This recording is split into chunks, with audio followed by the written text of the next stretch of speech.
Got my finger on the detonator. Gonna go spring breakers. Yo, what's up with the green screen? Fix yourself, sir. All right, we're good. Gonna go spring breakers. Gonna 6 HelloFresh. Oh my god, what a life. What's a life?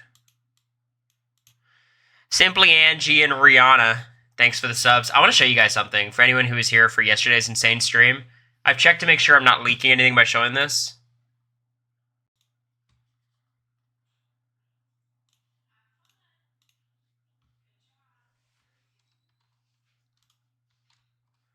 $14,000. I get like a stream report sent to me every time. I get like a stream report where it's like, oh, you had your peak viewers up this, whatever. 14,500% increase in subs. What was America's reaction? 2,300 emails, nice. Yeah, it's light work. So I started spiraling after the stream because I got very confident that it was the Big Brother Bible gifting me these subs as like to troll me and then charging them back. But I'm pretty sure it's not. Thank you, JPR, for the gift. I cannot express my gratitude enough, JPR. No, seriously, though, I do appreciate it. It was super interesting yesterday because it's like very difficult for me to like convey gratitude to the nth degree. Like I conveyed as much gratitude, like I'm so thankful, like thank you. And then they did 300 more gifted subs. Like how do I communicate that? You know what I mean? Thank you, regular botanist, for the prime. It's so weird. It says 1K is the amount of subs I have now. It's such a joke. I will say, we're going to have to hold strong because a month from yesterday, we're going to have 400 or 500 subs lost in one day. So we're going to have to build a cushion. Or just let it happen. Either way. Straight to anxiety conspiracies? Well, I don't think it was the most unreasonable. He's definitely nuts enough to do it.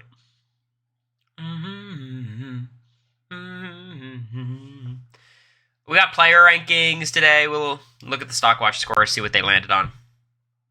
Did you shave your mustache? I trimmed it. It's a lot lighter now. I don't even like how it looks on the camera, but I like how it looks in person. Did you read the BB Bible? I read about 100 pages, and then I quit. Because he reached out to me, and I was like, all right, let's see what the deal is.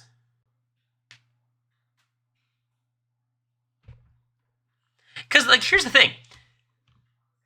The project is not without its strong points. Like, he got an interview with Julie Chen. He got one with, what's his name? Arnold Shapiro. Like, it's pretty impressive, some of the people he got. Like, I think there is a good project if someone else was doing it. You know what I mean? Too bad he's crazy. Yeah, you know.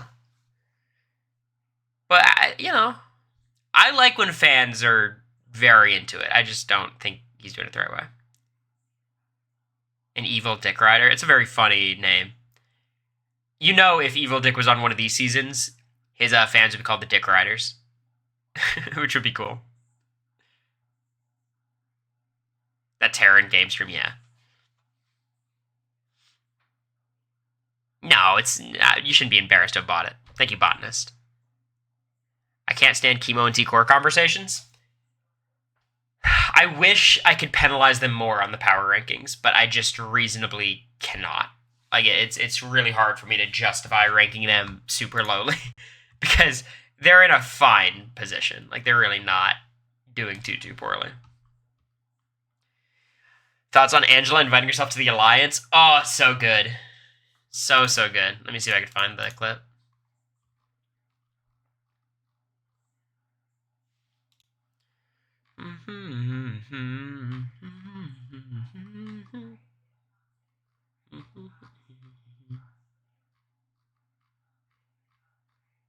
I can't find the clip. Wah, wah.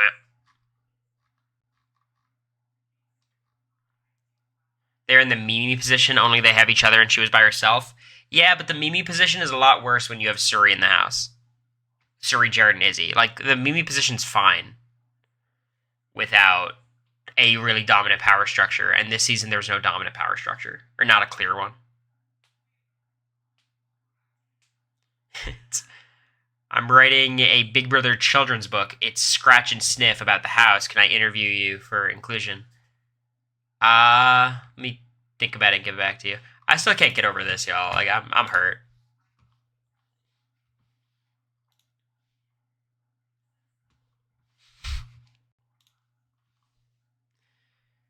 What is your cracked prediction for the story of the entire season? I think Leah's going to make it really deep. I think Leah's going to be final 6 minimum.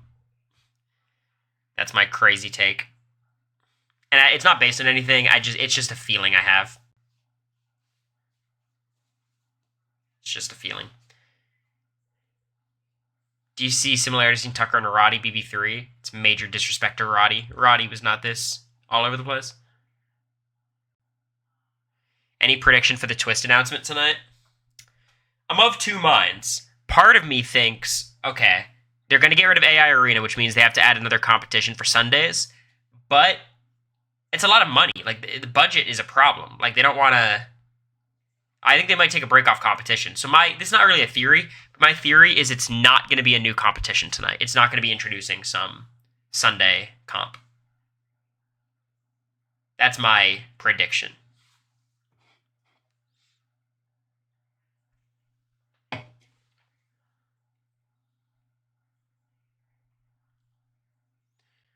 More powers, maybe? Maybe. I don't know that they're getting rid of AI Arena for sure.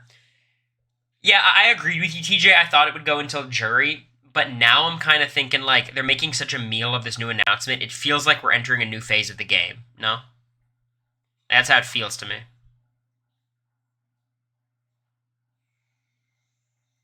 No, but they like having 3 competitions a week, so they have 1 per episode. So a lot of times they would do, like, the roadkill or whatever as that episode, or the hacker comp or something. They could do 2. They did that on my season for basically all of it, but I think they would like 3. Jag, Taylor, Cody coaches twist. I think Jag would be the best coach out of the 3 of them. He's definitely the worst player out of the 3, but I think he would be... Honestly, I think Jag would be pretty good if he did not have to focus on winning. If he just got to be, like, supportive and win comps, he'd be alright. Cody would do well as a coach? I don't know. I feel like Cody needs to be playing for himself, and Jag needs to be playing for somebody else. Taylor's kind of in the middle. I think Taylor's the worst player, but I still love her. I think it's pretty hard to make the case that Taylor's worse than Jag. Unless you really value competitions. Which is reasonable, but... Cody did well playing for Derek and BB16. It's not a bad point.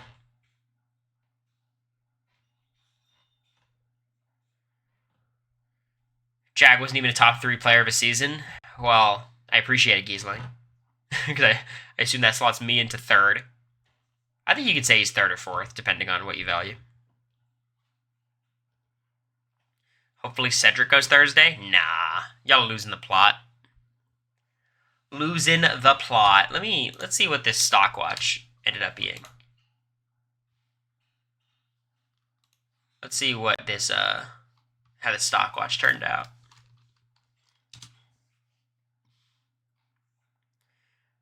You talked to Jag about this episode? No, I just sent him like, yo, this is cool.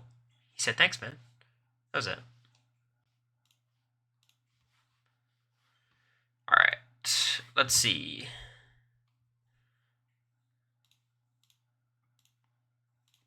Alright. Week 4. Angela's 3s and a 4 from Mari. I think that's about right. Brooklyn's still 7s. That's about right. Chelsea still 7s. That's right. Cam at a 4. I'm a little bit higher on Cam, but I think I might be wrong. Cedric. This is really low on Cedric. Huh. I don't understand the 2. Is it just penalizing his gameplay? He volunteered. No, I get that. I'm with it. But Cam did too. Cedric just volunteered better.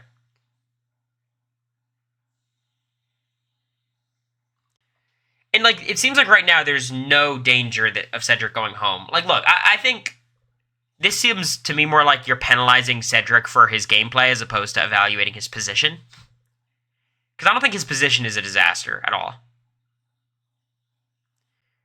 Chelsea 7s, Joseph 5s, Chemo 5s. I think these are right. I think Joseph maybe a 6, Chemo I think is a 5. Leah, yeah, that's right. Mackenzie, it's about right. Quinn, I think I'd say a 4, but sure. Rabina, it's about right. T-Core, I would say I'm a little bit higher on T-Core. And then Tucker, I think this is about right. Thank you, Chrissy, for the Prime.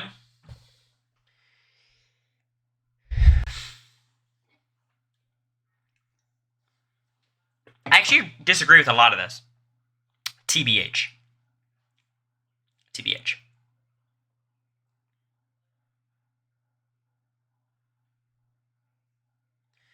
Yeah, Kevers, I get that. And I think you could definitely say Cedric is a much worse player than we thought. But I still think his position's fine.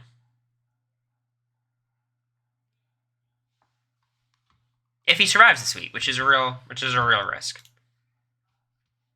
A very real risk.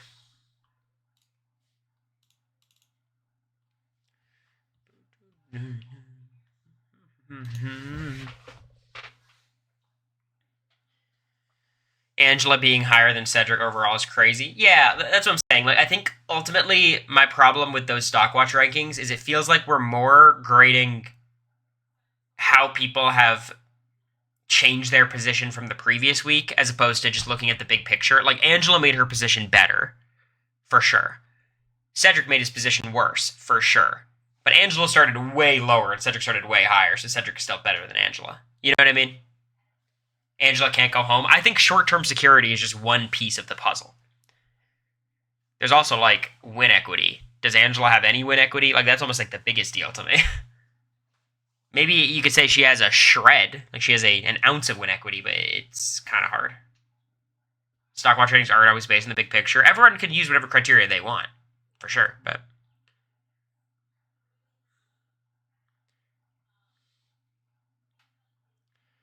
I think volunteering to be a pawn is pretty terrible, but you could get away with it. Like, I never think it's the right move, but you can get away with it. And, like, move on.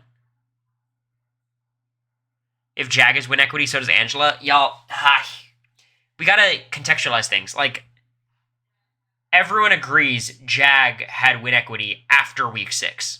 Like, he had a lot of win equity, right? Yeah, what's up, Chappelle? But also, Jag is a comp beast.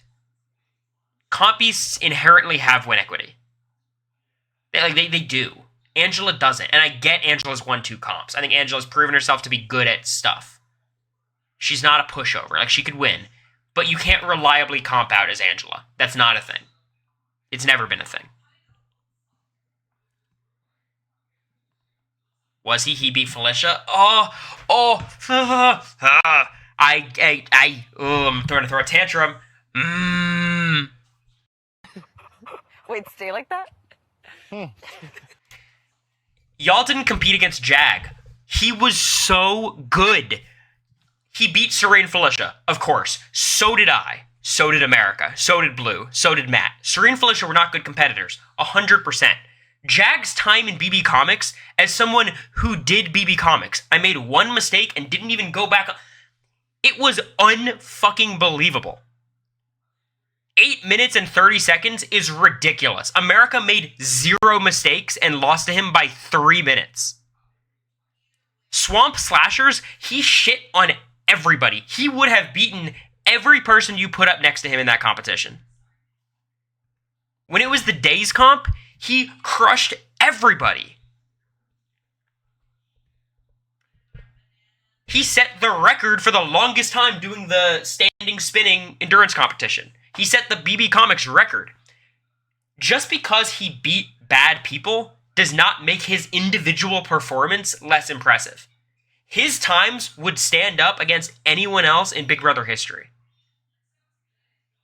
Janelle would have gotten rocked by Jag in any of these comps.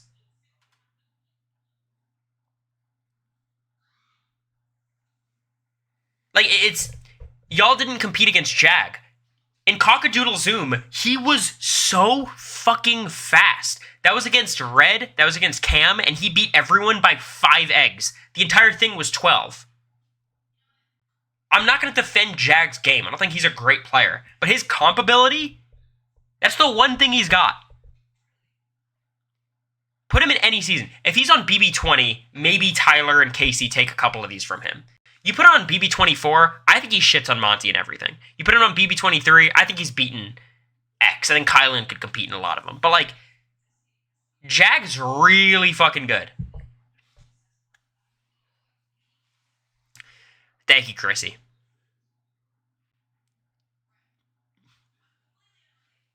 Y'all just don't understand. Like, BB Comics, his time makes no sense. 8:30 is ridiculous, and he made mistakes. He also won Sweaty Scrimmage against Jared and Cameron, and Bowie and Me in America. So that was not against Serene Felicia. He won that, and his time was ridiculous. He was competing against Blue, and I know how you feel about Blue. Blue is not a terrible competitor, and he beat her every single competition they played against each other.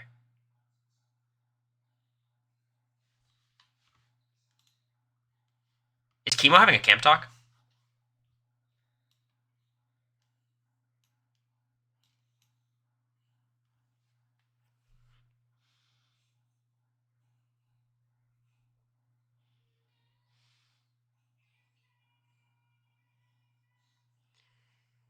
It's not that hard to quantify Giesling, because, like, we have the times. Like, and I also have the accounts from the people who were there.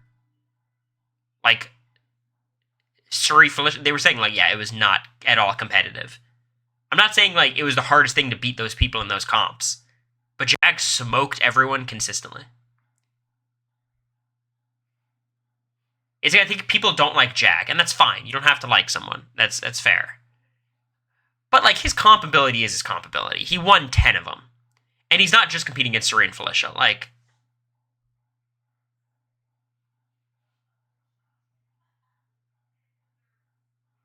that being said, is Jag the best competitor in the history of the show?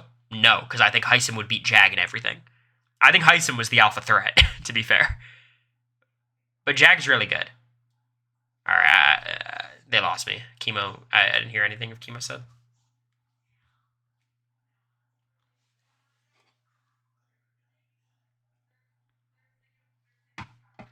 Also, Jag got, like, second in a ton of comps, too.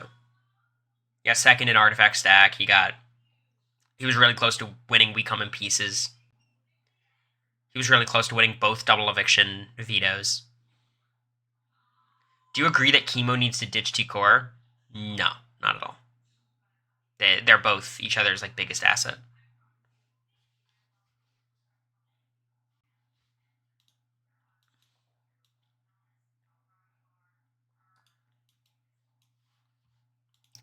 Tucker can comp out.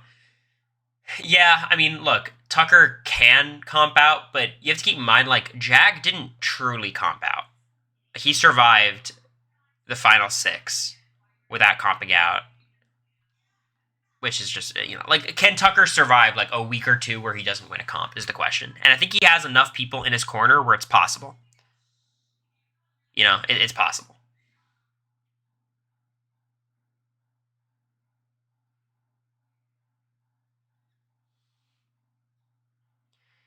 I think if Chemo and T-Core are on the block, I think Chemo would be voted off. I think the 3 Cs have more of a vested interest in T-Core.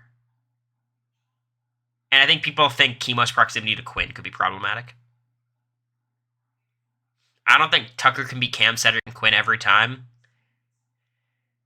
I mean, you wouldn't think every time. Cedric already beat him once, but Tucker is pretty good. Like, I think Tucker would win the wall. I feel pretty confident at this point. Do you think Tucker will get evicted without having the AI arena? If there's no other twist to help him, yeah, I think he'll get backdoored. But here's the thing. Tucker has a couple numbers behind him. Tucker should push really hard to get this vote to flip on Cedric. This is a game-defining moment for him. If he can flip the vote on Cedric, all of a sudden the numbers look okay for Tucker. And he wins one or two more competitions, and all of a sudden, he's golden.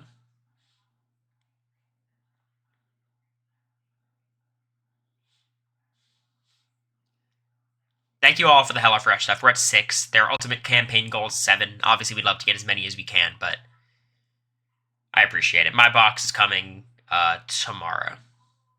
So, cooking stream coming up.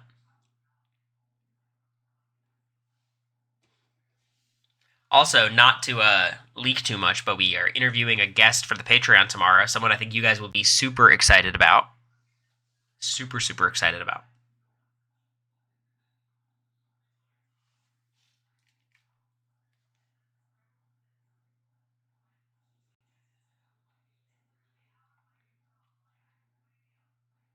Bowie round 2. That's right.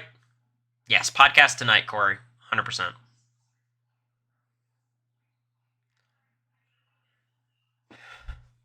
Y'all are mean. Here's what I'll say. Someone in the chat got it. That's right, Bucky fan. It's Giannis. Giannis Antetokounmpo. Friends with my brother in LA.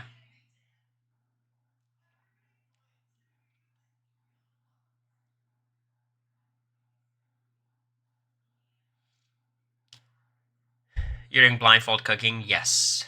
We haven't exactly worked out the mechanics, but something like that.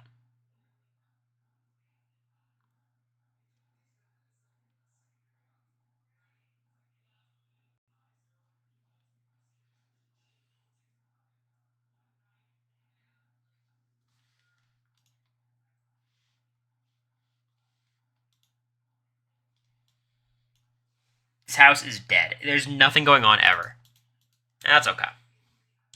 It's alright. Look, can't have everything. Can't have everything.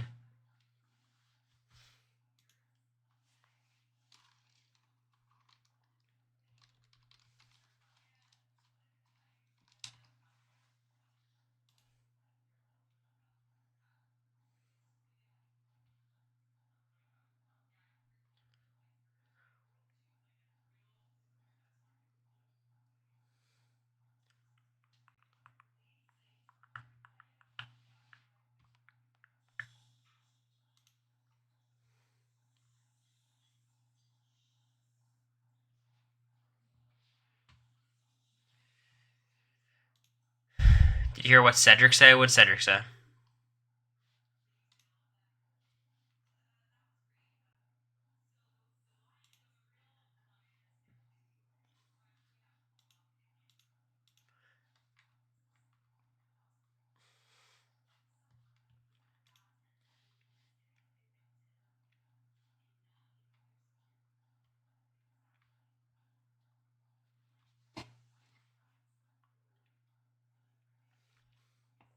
Matt's butthurt that the comps weren't equitable for him. I would be too. I feel like there was an expectation that they should be.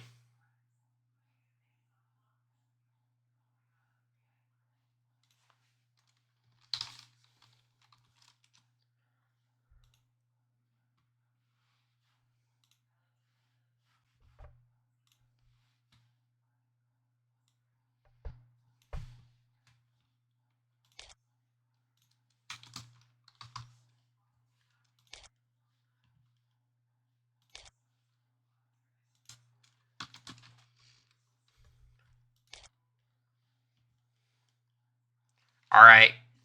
Guys, join in. Archidemics.com. Come on. I'm about to cook you guys.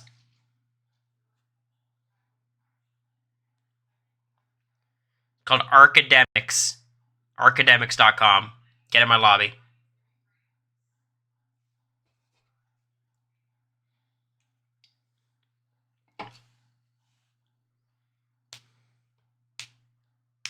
All right, there's Zach. Need 2 more. It's for 3rd graders. It's for whoever likes to play it. All right, you know what, Zach? We're dueling.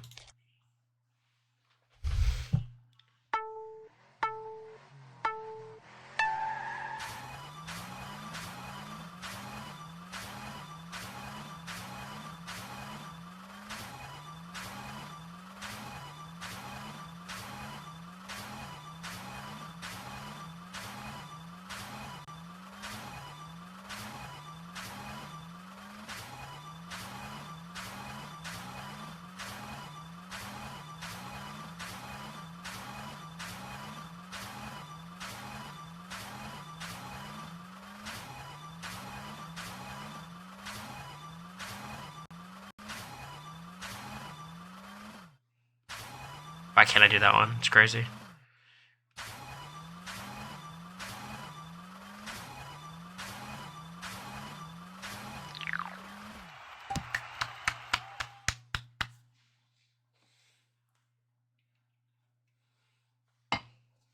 Nice try, Zach. You lost a computer 4, man.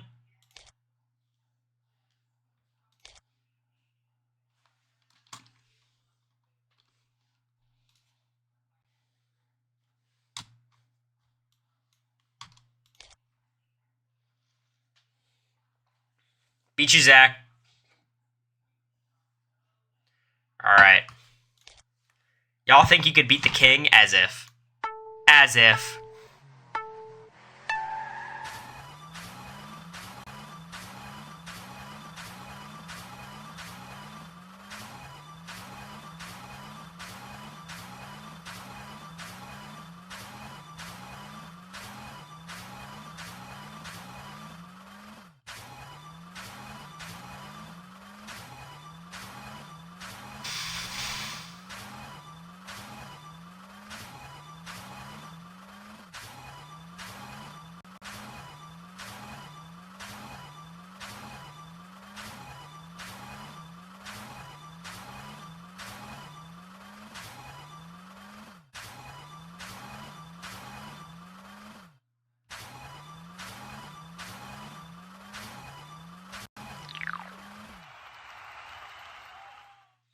This is how I keep my edge. Nice try, y'all. Wow. Y'all got smoked.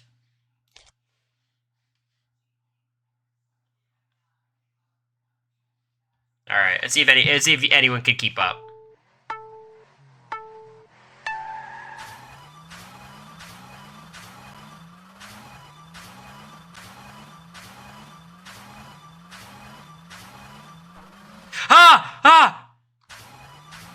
Oh, it's so over.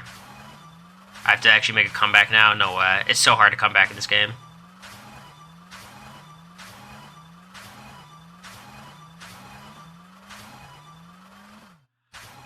Cory, fucking speed up, man.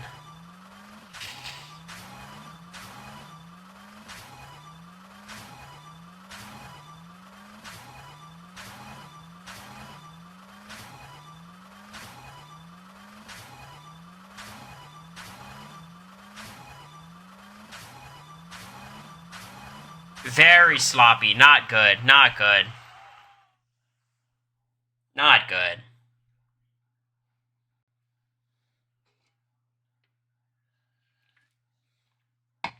Alright. Last one. Last one.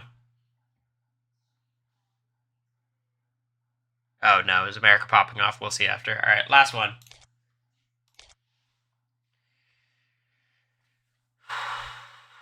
Let's do it.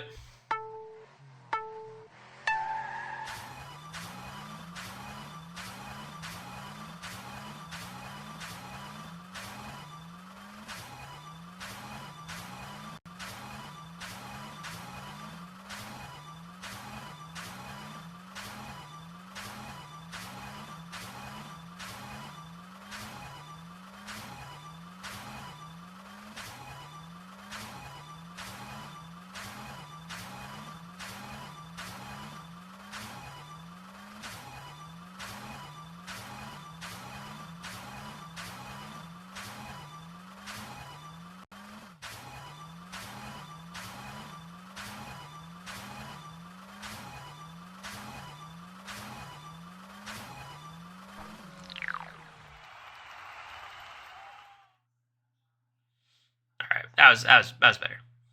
That was better.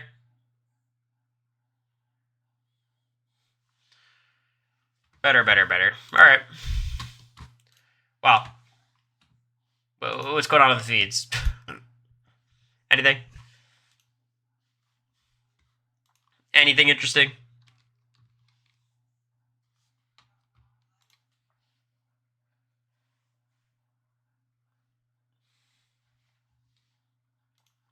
Alright, let me investigate what America's doing right now.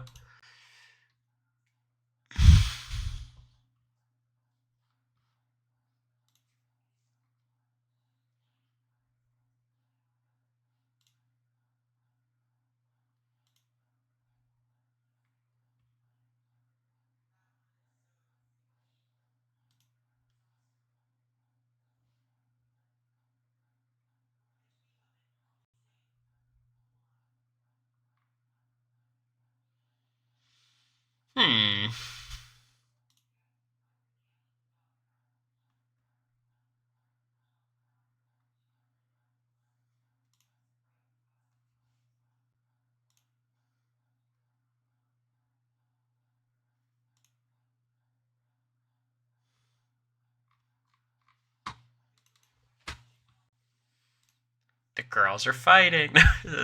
She's an idiot. Not America, to be clear.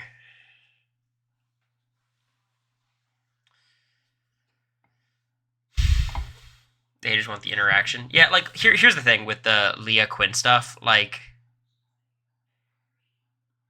I think the problem that people like Quinn has conveyed a level of self-awareness and respect in the way he's spoken about Leah. I think paints a very different picture than the way Cam conducted himself and talked about America. You know what I mean? Like the way America talked about, or the way Quinn talks about Leah is like, I want to make sure that I'm not making her uncomfortable. Like, I'm going to take a step back. Like, the last thing I want to do. And then Cam is like, yeah, America's the, Cory's the engine to America, who's a very beautiful car. You know, and it's like very, like we get the sense of Quinn versus Cam as people. Not to say Quinn can't do bad things and Cam can't do good things, but I think there is context that people like to ignore. Right.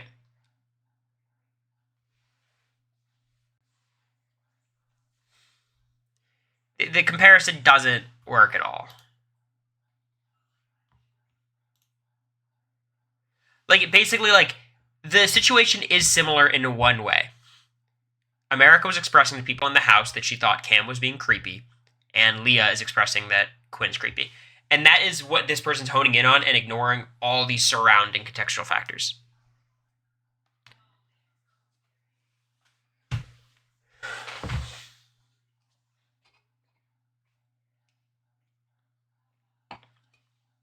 It goes without saying stuff in lockdowns, right? That's its own conversation.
All right. Waiting for the tweet to drop.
All right, I think I replied. I think that's about all my thoughts. I think that's about everything.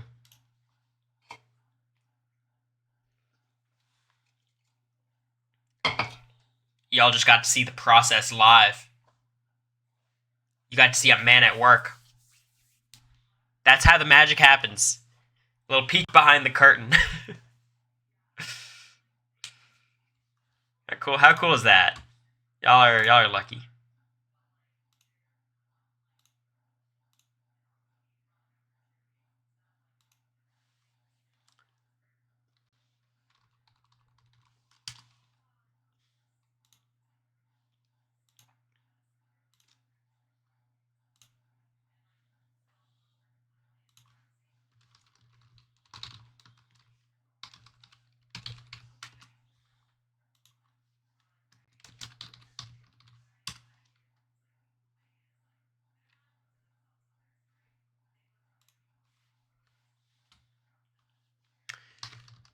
I'm not tweeting right now, don't worry. I'm just trying to set something up for stream.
So thankful Matt was first boot.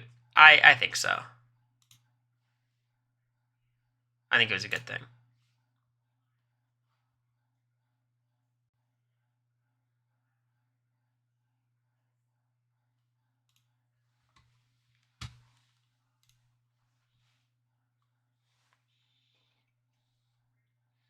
No, it's a chemo. Haven't done shit.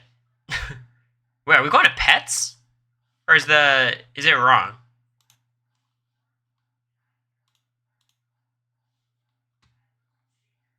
No, I know sometimes you know. Is it just the two of them? Did I miss player ratings? No, you did not. Those have not happened yet.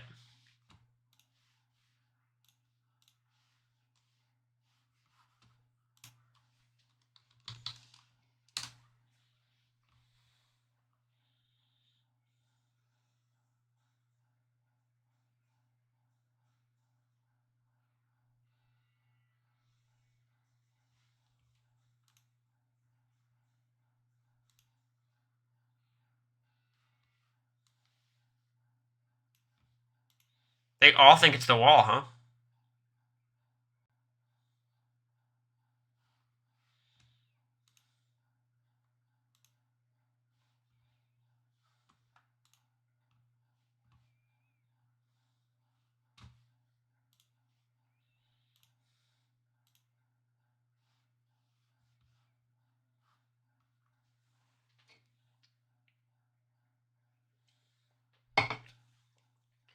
The wall usually comes around this type of players. Yeah, final 11-ish.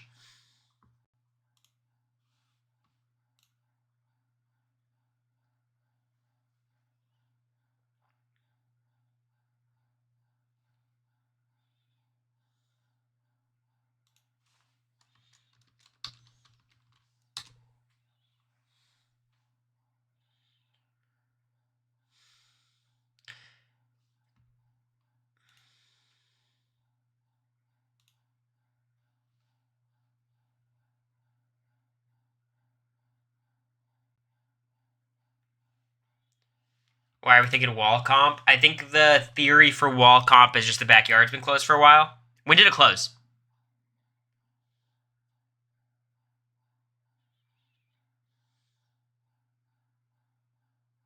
I want it to be the wall, but I want it to be the correct kind of wall. I don't want it to be the new wall. If it's an okay wall, I'm down. I'm about it.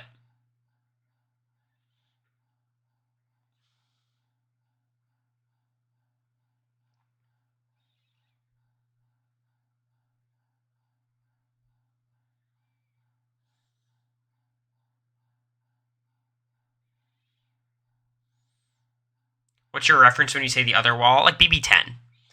The BB10 wall, the walls that James won, Nicole Franzel did well in the walls, like those kinds of walls.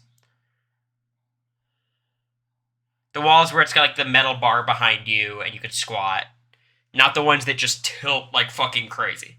What I want the wall to be is I want it to be a slight tilt. A slight tilt, and that's it. Everyone has to deal with it.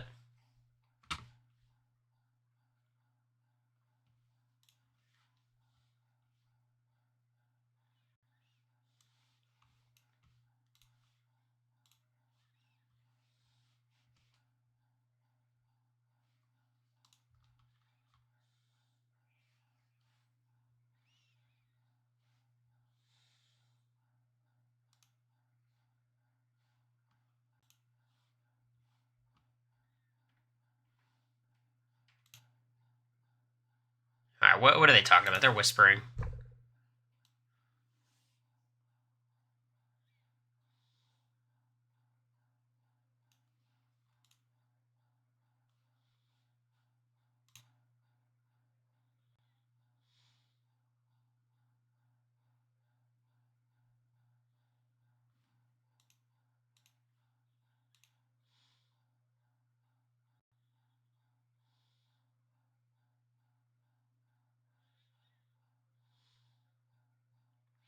Taylor won BB24.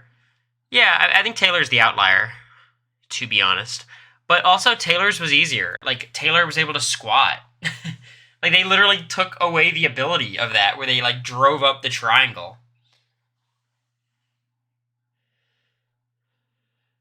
They had, like, this triangle between our legs, so we couldn't squat. It was so bad. And then the handholds. Like, BB25 was dramatically bad, but, like, I think... Did Mickey win the wall? Was that it?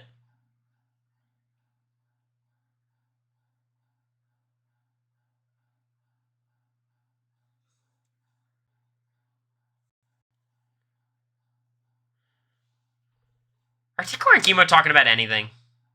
I'm listening to this, but, like...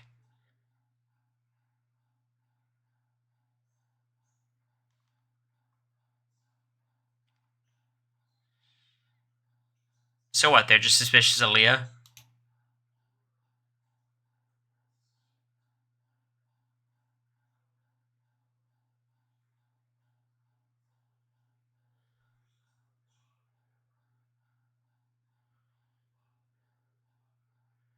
DX is the kind of guy who would normally win it, though. Like, he's big, but he's kind of lean. He makes more sense. Cody would have won, but he threw it to Danny, yeah.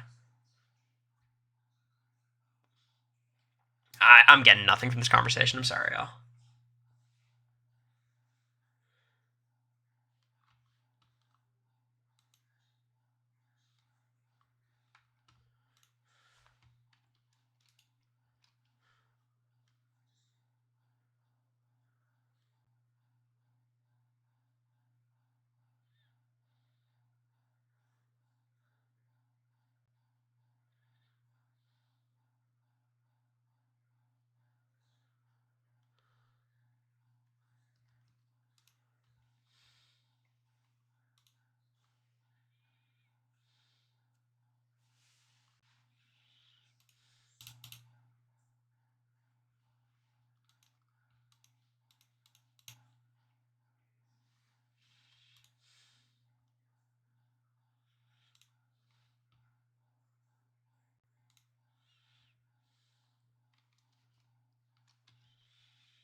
Actually,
excuse me.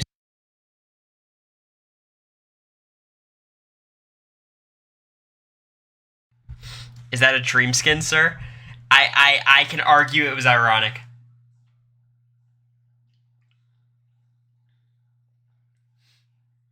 Can they start the wall with the AI arena? They've done a lot of comps that are usually live, and they've done them not live.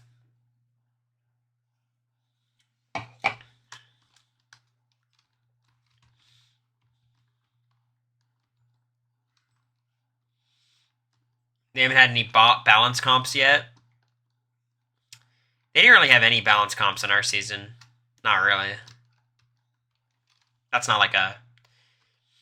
I think we're going to get the Dizzy comp soon. A Dizzy comp, maybe a sponsored comp. They have to have the wall on the feeds. Yeah, they'll have the wall on the feed. Yeah, I guess you're right.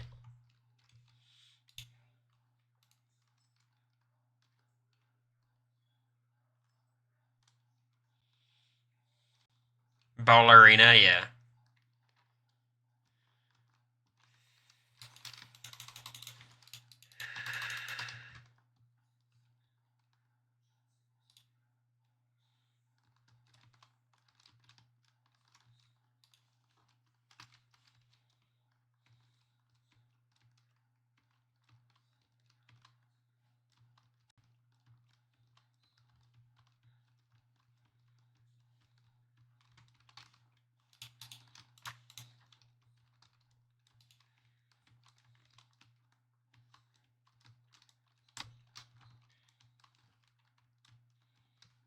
Motherfucker.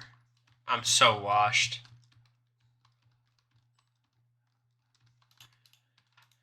Alright.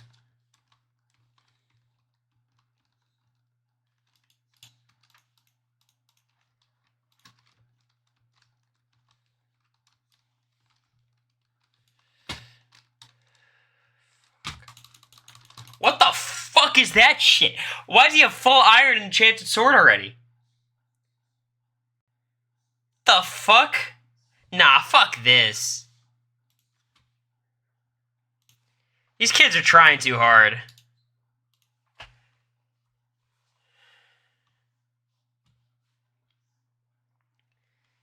That's some bullshit. I'm sorry. Building your 4th BB house on Minecraft, that's badass.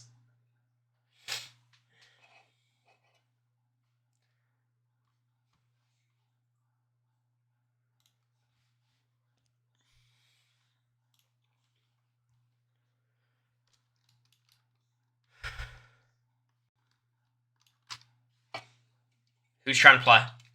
Who's trying to play? The challenge Roblox while we watch the feeds.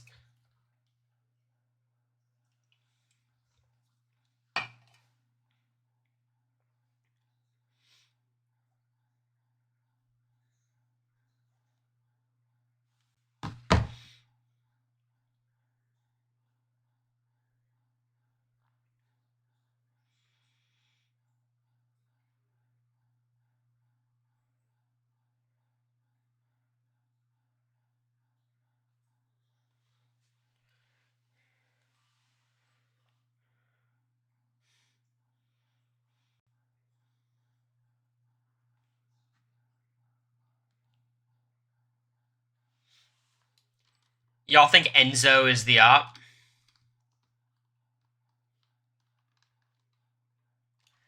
I don't know. I think Enzo. I think there's worse people than Enzo. You know, I think Enzo's fine.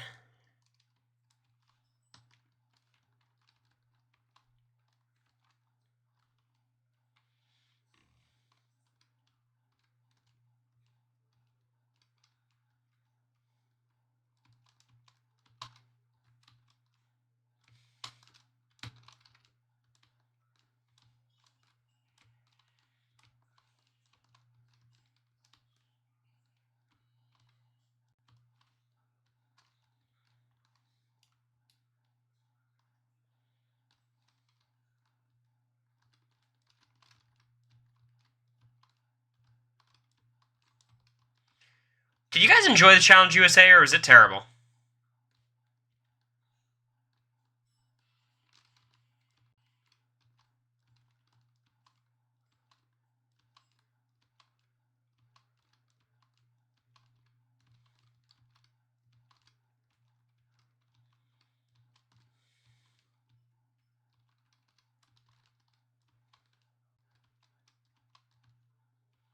The final or in the season? Okay.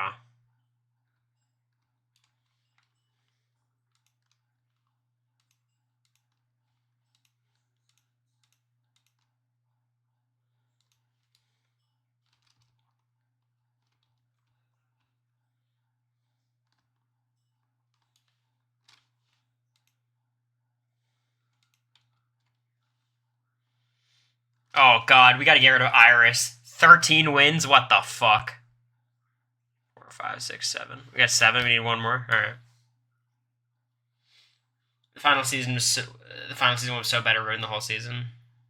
So it was Sarah and who? Who was Sarah with?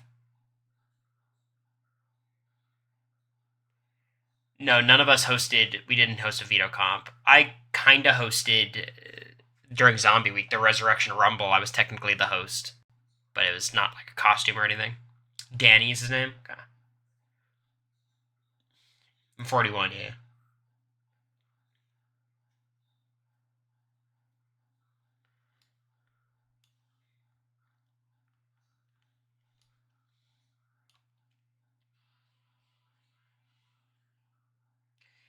Is no one from 25 going to return to host something? There was no one hosting anything on our season from any season. You know, like they don't do hosting very much anymore. Don't start it. I can't start till 8 people are even there, Quinn. Don't worry about it.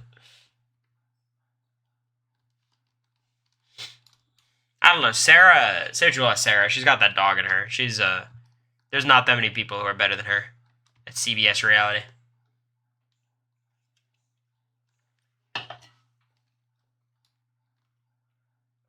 Are you only gonna play one game? I probably can't imagine I'll be here longer than that.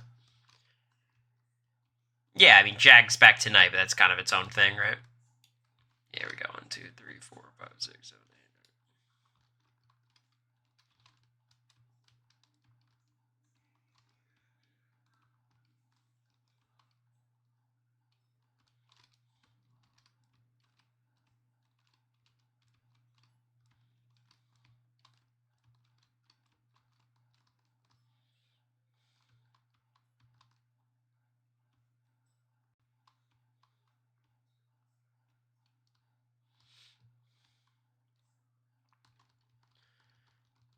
I'll tell you what, the last Challenge All Stars final is one of my least like that might be the worst final I've ever watched. Like game design wise, it was just terrible.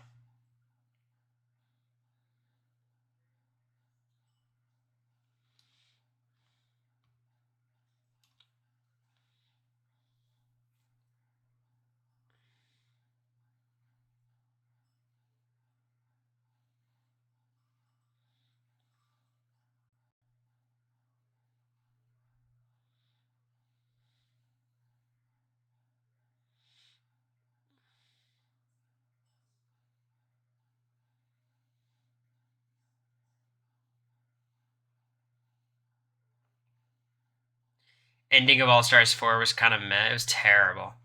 Just the format was so silly. Like it wasn't even a contest. Laurel just had such a big advantage. I also don't like Laurel, so.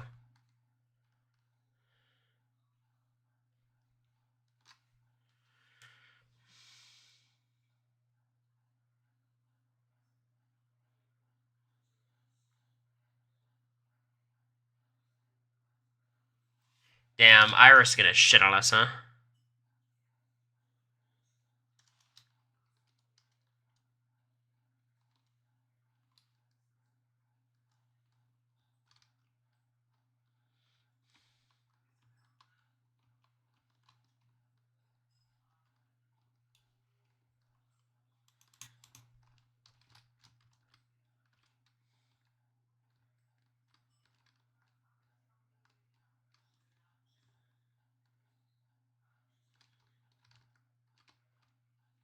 Thank you, Clayton. This is not my comp, huh?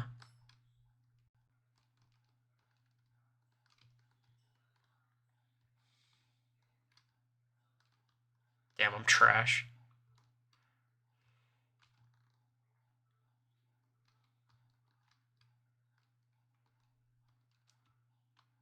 Damn, she's already, like, done. This is so sad.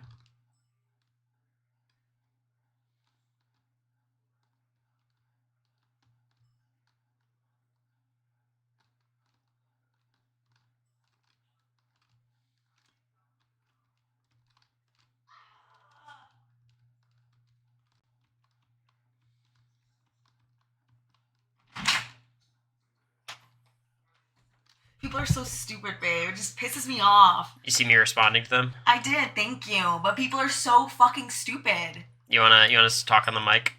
No, I don't care. Because I know most of your viewers, like, get it. But these people are, like, so stupid. Like, just dumb.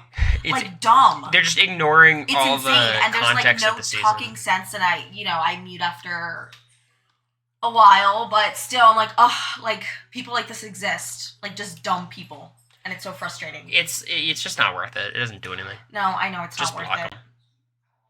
But it's just like, we have the privilege of being able to watch Cameron operate the entire season and then watch Quinn operate the entire season, and you can't in good faith come away with a takeaway they're the same. That it's the same scenario. No. It's so stupid. It's ridiculous. Yeah, I think they're just looking for engagement. That's the problem. Because I know we used to talk about, like, they got a humiliation kink or something. But I'm saying, like, they like me calling them a dumb bitch. They're just looking for that. The problem is with you and me, it's like the whole idea of, oh, we're going to show them that, you know, they're not shouting into a void, that we actually, but that's what they want. They want to not be shouting into a void. You know? Sometimes. Like, they want us to see it. Which I've kind of realized. Yeah. Well, I muted. I should block, too, because they didn't even follow me. Yeah. If they follow me, I mute. Because it's a follower. No, I blocked that shit. Block. Did they email you back?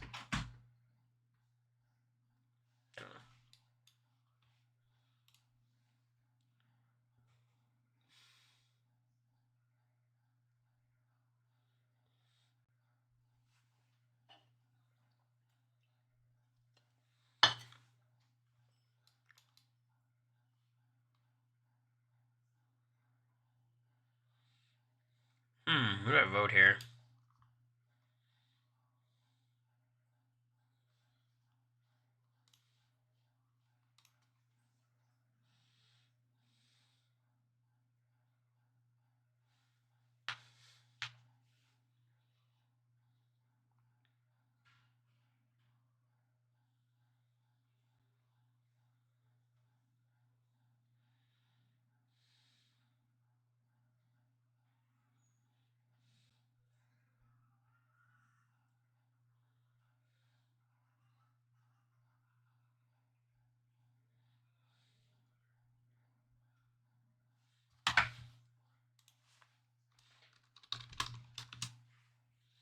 I'm ready to play. I'm tuckering.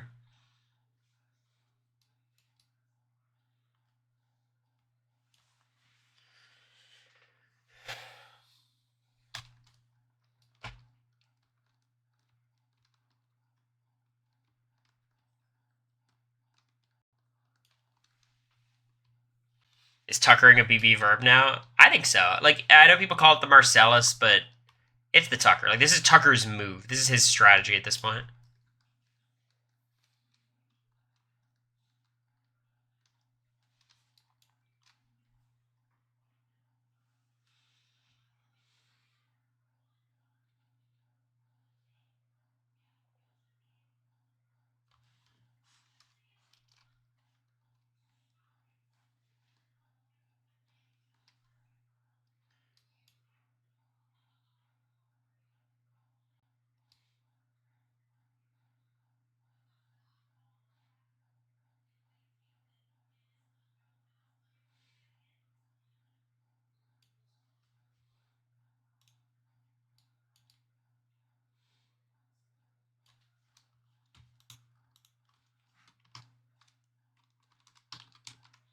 Pick me, pick me.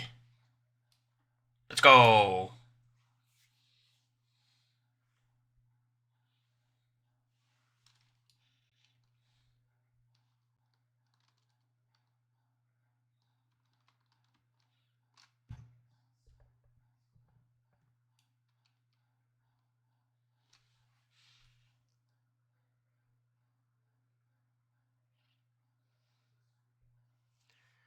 I don't know how to hit the ball, though.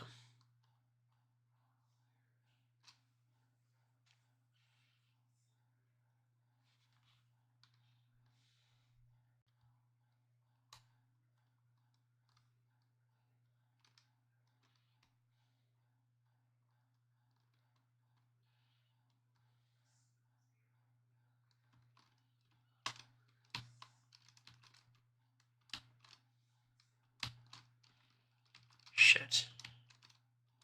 Shit, this is hard.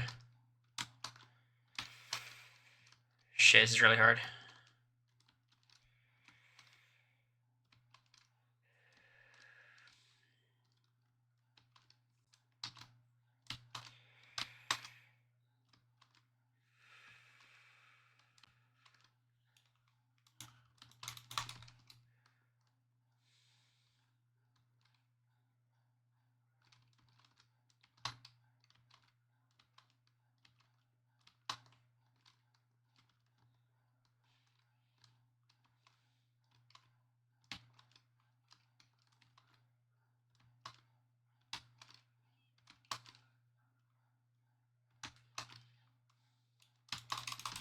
Are you fucking kidding me? Oh my god, so over.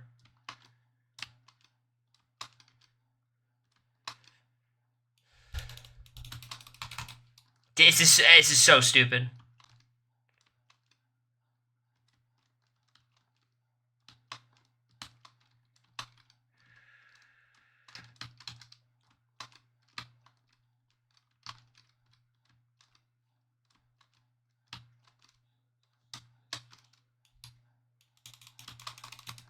How do you do it?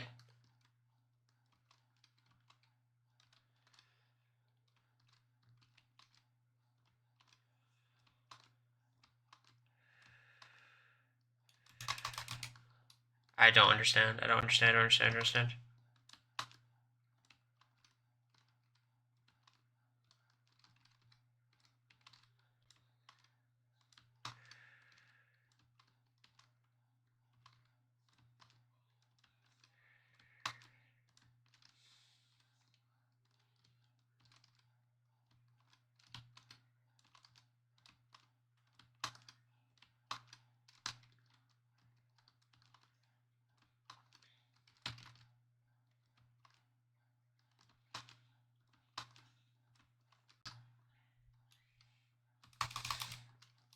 It's really hard.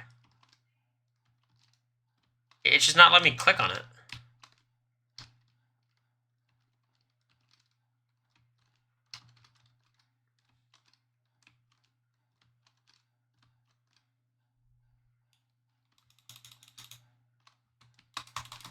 How do you do it?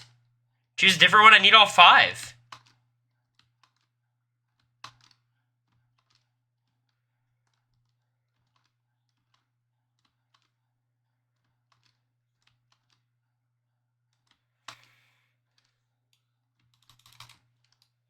I think I'm missing something. I don't understand.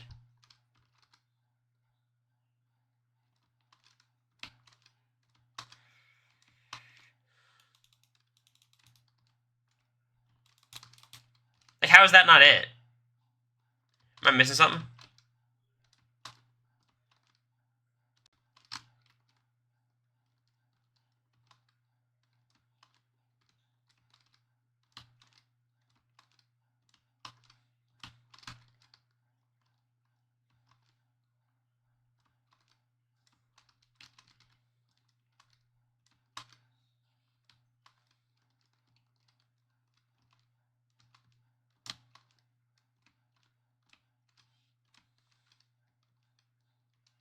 I don't understand what shift lock is.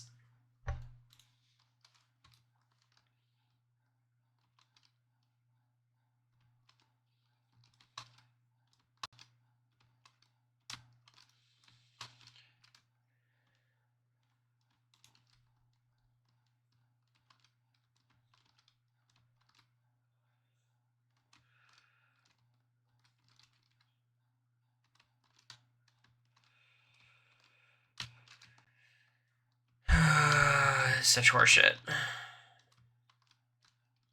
game is designed so fucking poorly.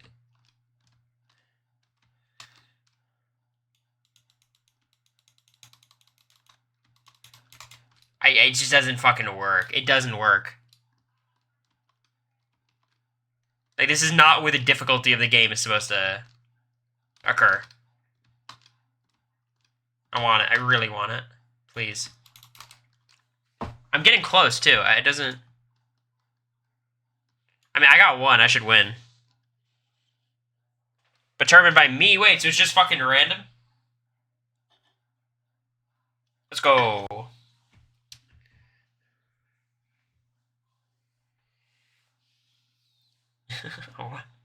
1-0.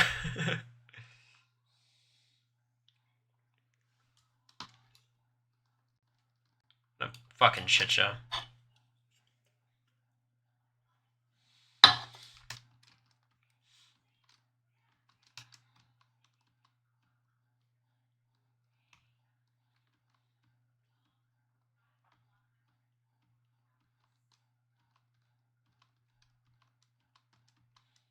Is Matt rage baiting you guys?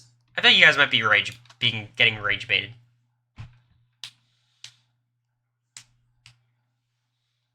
It's time for the final challenge. What the fuck? Why are we going into a final with 6 people?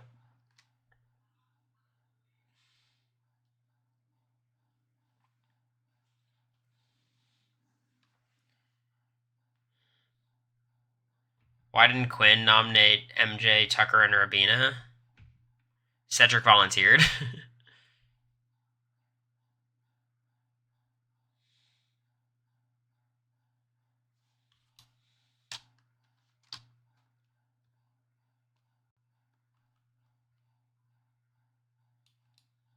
Thank you, Heidi, for the prime.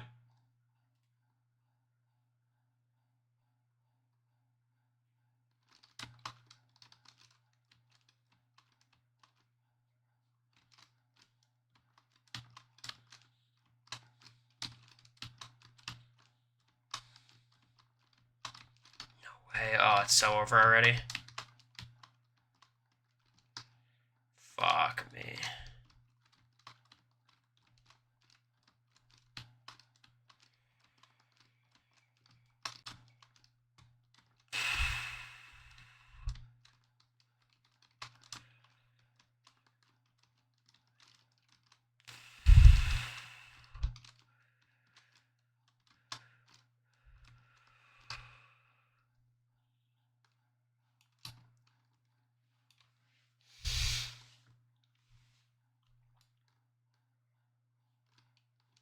All right, I'm ahead of Nicholas at least.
From left to right, I see.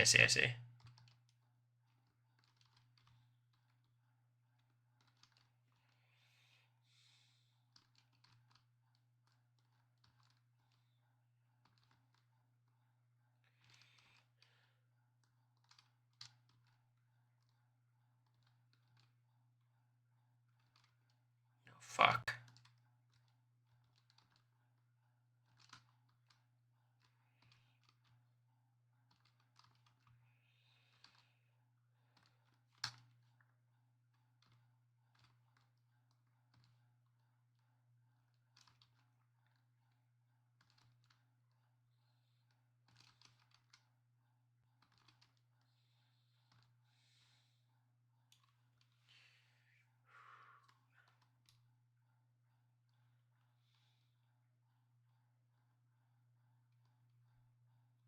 Fucking Nicholas, no way you beating me.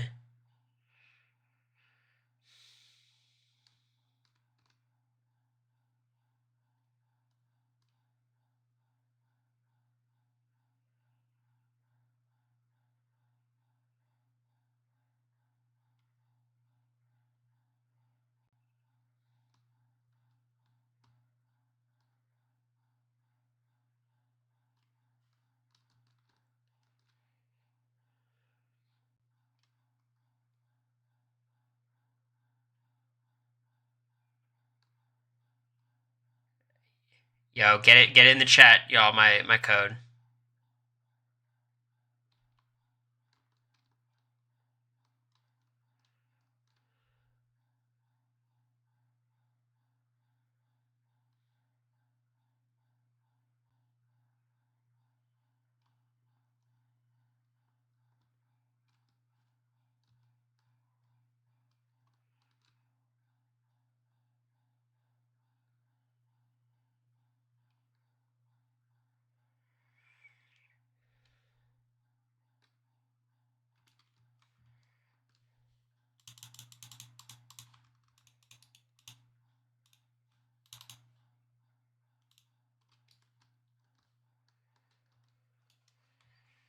I don't know why they made the 7s and the 1s look the same.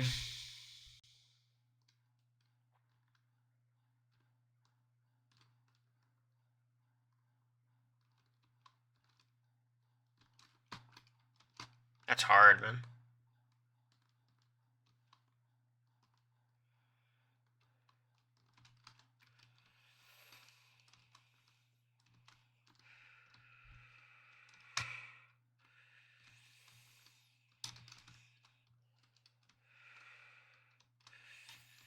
Fuck me. Oh, this is hard. Wait, is that Iris? Can I win this then?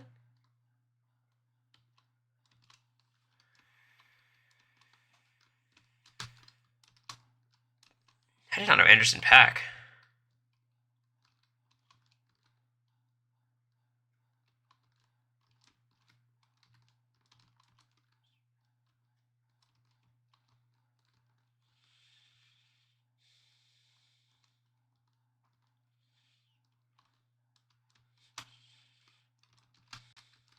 This is so fucking hard.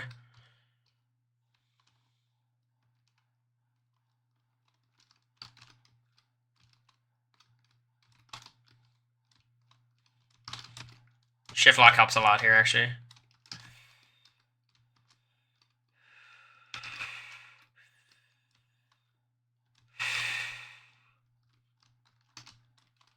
It's just there's no checkpoints at all.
It's so fucking over. I'm so mad.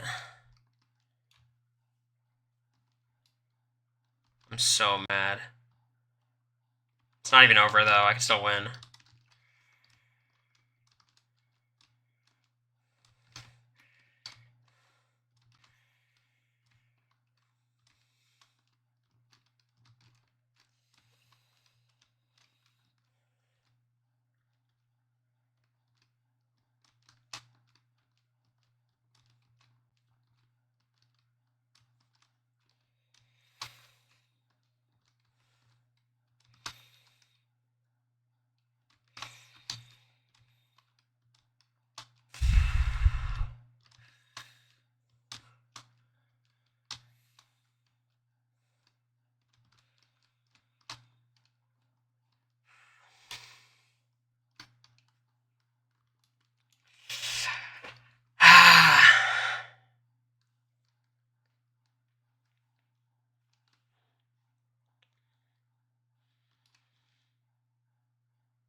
I don't win?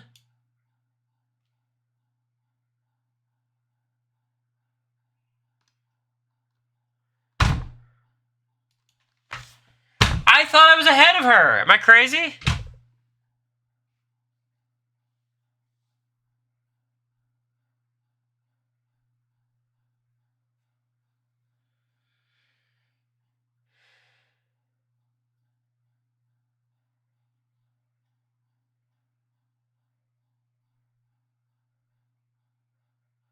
I thought I was ahead of her. I thought I saw her on the obstacle before me. Oh my god. So I hear Tucker talking right now.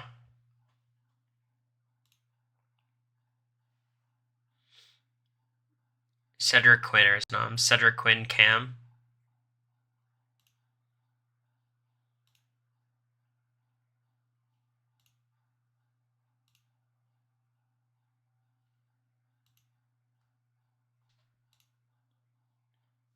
Joseph's trying to protect Cam and Leah. I guess Joseph has a good relationship with Leah, right?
They're saying Brooklyn's.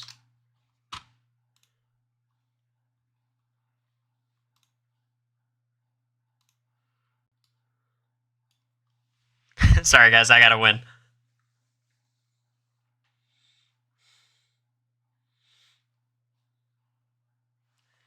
They're talking about Brooklyn, I think, no? Are they saying Brooklyn and Chelsea have to have a final two?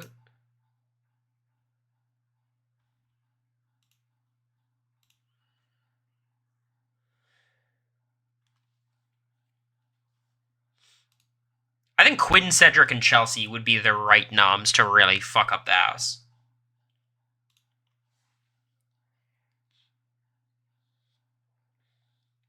I think that's what would make people bug out.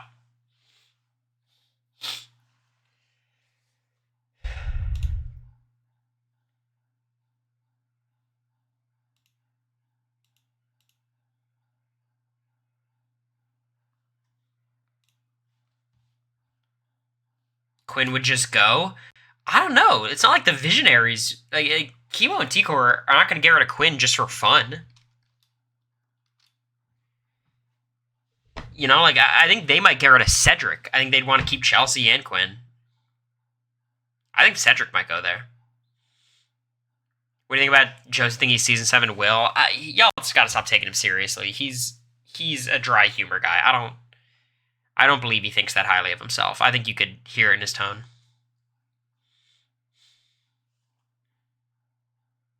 Oh, dude, the two fucking people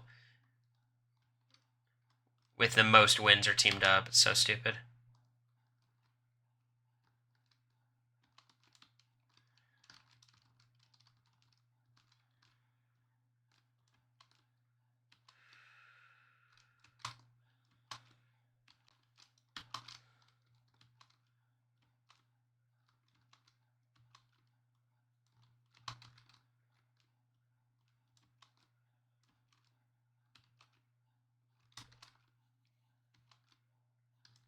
Shit's so hard.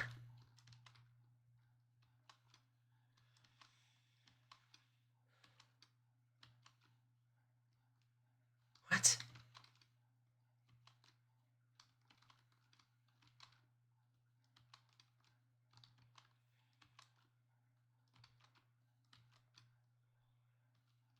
What the fuck?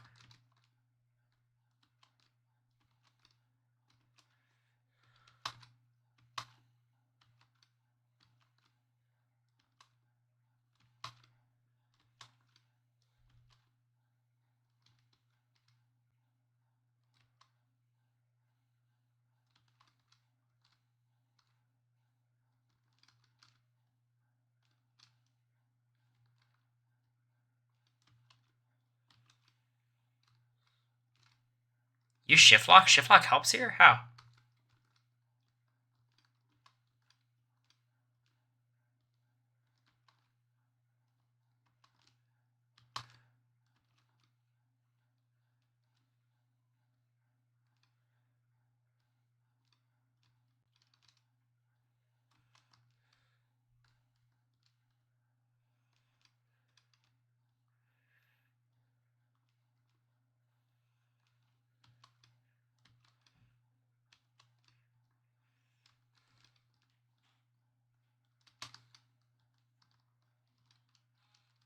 Where the fuck do I bring it? Oh, I have to go to the other side? This is so sad. This is so sad, Mike. I didn't understand the assignment.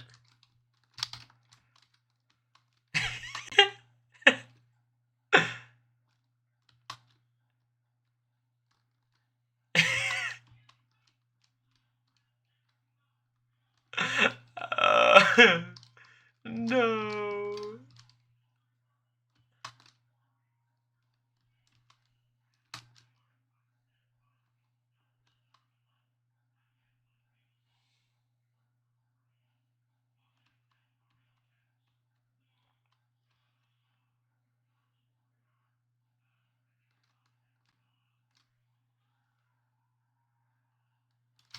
Alright, I don't think we're at the bottom.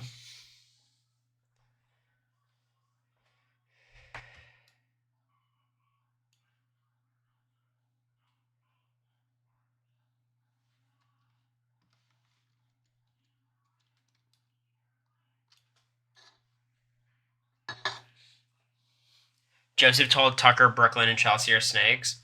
I think I appreciate Joseph playing in the middle, but I think he's giving a lot of information to Tucker, and that scares me. That does worry me quite a bit. Because he's not reliable. Like, you can't be doing that.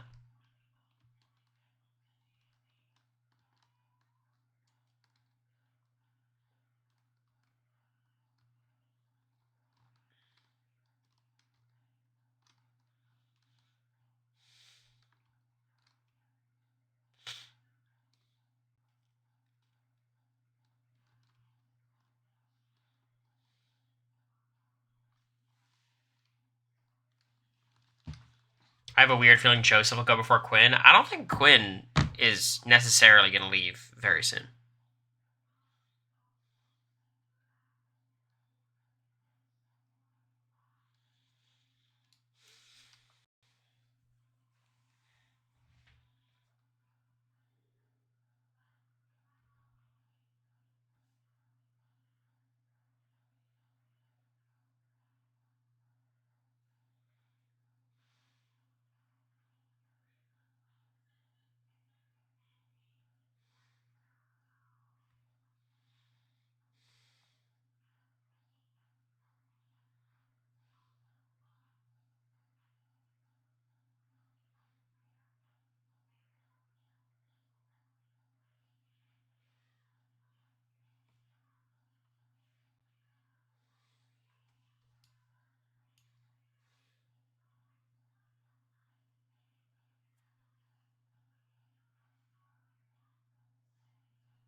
They're just like showing us the shower right now. They're showing us Joseph taking a shower.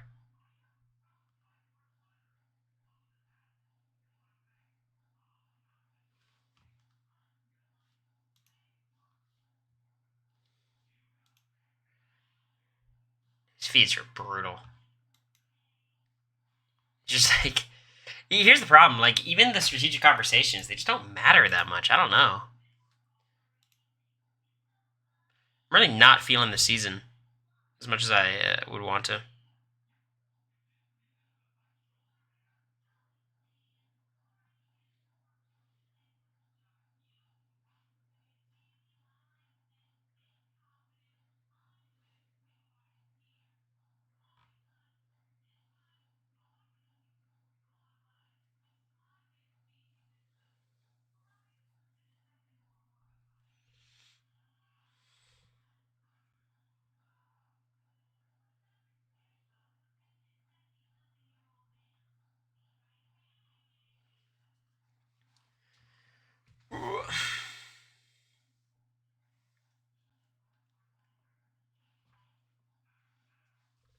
It's just giving me nothing. Like, I don't know. I think the feeds are giving me nothing, and I think the bigger deal is like, I don't like the underdogs. You know, I don't like the underdogs. Like, I find myself rooting for the Pentagon, but I don't love them. I'm kind of rooting for Joseph, but like, what are you rooting for? Like, he's not in danger. He's not, you know.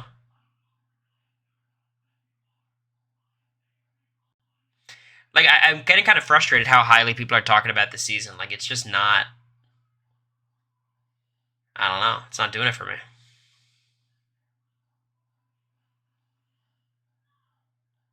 Like, I feel like this is like a good season for casuals. Like, this is a casual season. This is BB16, it feels to me a little bit. Like, where the episodes are really good, but the feeds are just kind of brutal.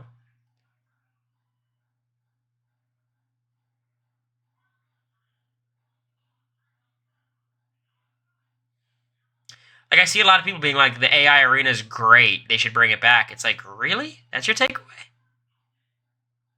I think they should never touch this twist again. If they want to have something happen on the live show, I get it, but like, there's other ways of doing it. That is not just comps.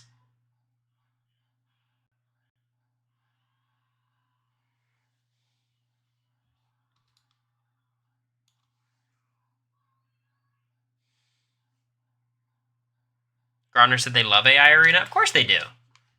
And here's the thing. It's not even like a terrible, terrible twist. It's not like game destroying. It's just bad. And it hurts the feeds a lot, but they don't care about that. I legitimately think that production would prefer if nobody watched the feeds. They just can't get rid of them because people will be outraged and it'll end the show.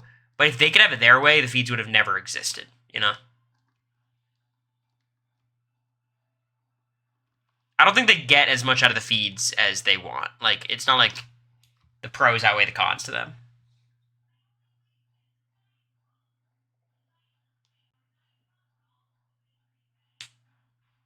No, food and luxury comps are terrible. People keep bringing up they want food and luxury comps. It's like, no shot. Imagine wasting time on a competition that actually doesn't matter. That actually means nothing. You know, like...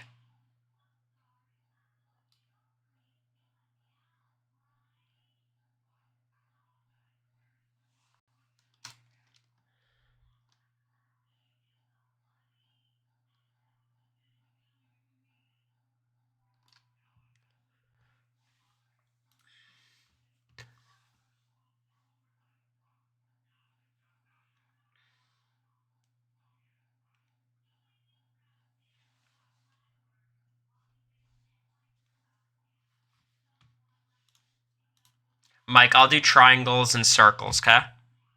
I'll count triangles and circles, got it?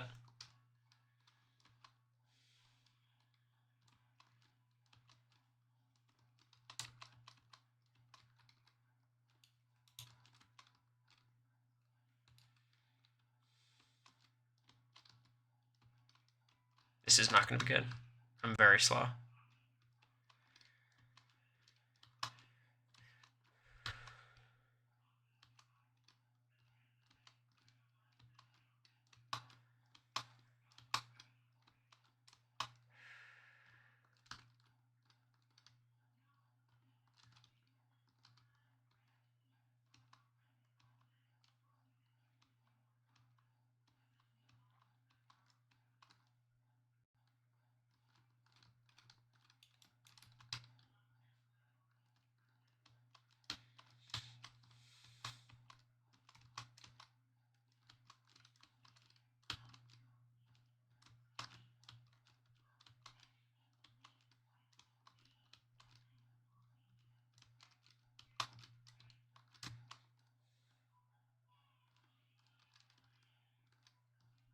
All right, triangles and circles. Triangles 1, 2, 3, 4, 5, 6, 7, 8, 9, 10, 11.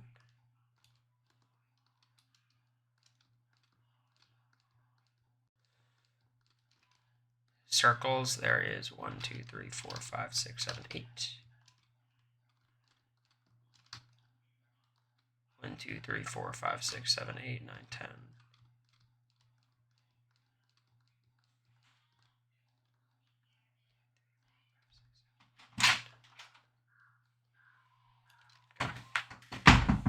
I'm getting mad on Twitter. I don't feel well. I'm just gonna block all of them. Move on.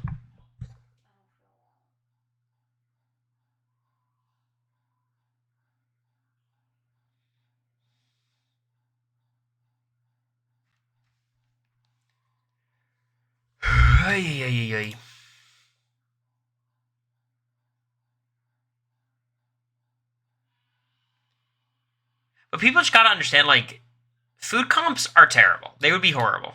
They would not be fun. It'd be a waste of time. You have people on the DR talking about the rules, and it would just be, like, I'd rather something game-related. I'd prefer no comp at all, but...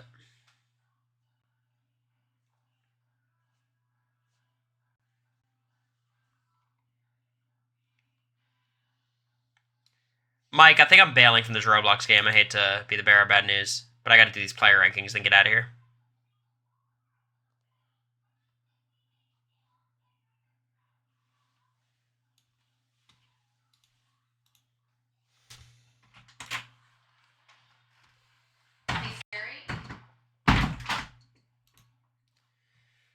right, let's do these player rankings. Let's knock them out.